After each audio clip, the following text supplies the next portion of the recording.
Liam Payne's friend and 2 members of the staff at the hotel where he died have reportedly been cleared of their charges. BBC and Rolling Stone report that Rogelio Roger Norris, along with Gilda Martin and Esteban Grassi, 2 employees from the hotel in Buenos Aires, had their manslaughter charges dropped after a hearing in Argentina's National Criminal and Correctional Court on February 20th. Norris was Liam's friend, Martin was the head of security at the hotel, and Grassi was the chief receptionist at the hotel. All 3 were charged in December. If they were to have been found guilty, they would have each faced 1 to 5 years in prison per the BBC. After the charges were dropped, Norris told Rolling Stone, quote, "Glad this is finally over. I'm happy I'm now going to be able to travel to the UK and say goodbye to my friend."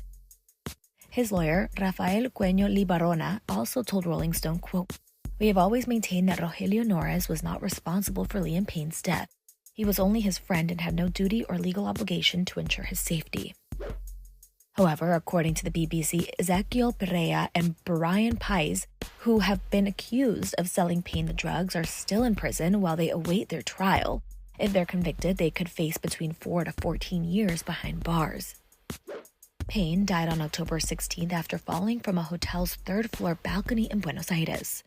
A translated autopsy report also noted that he has cocaine, alcohol, and prescription antidepressants in his body. The One Direction star was 31. Earlier this month, Payne's girlfriend, Kate Cassidy, broke her silence on the singer's death in an emotional interview with The Sun, telling them it still doesn't feel real that the 31-year-old is gone, as she also revealed why she left Argentina without him. Originally, we thought we were only going to be in Argentina for about a week, give or take, a little less, a little more. And after 2 weeks, I had a responsibility. We had a responsibility. We had our dog. And obviously, I never would have thought this event would have occurred. I never would have thought that this would have happened.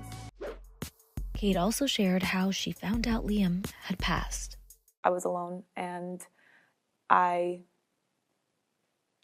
just still thinking about that it's just insane to me. I was actually scrolling on TikTok right before I got a phone call, and that's how I found out, unfortunately. Who made the call? One of Liam's friends called me, And can you remember that call? It's literally blacked out in my head. I didn't believe it at first at all. I genuinely thought it was just a rumor, or some made-up thing that somebody made up just to get views online.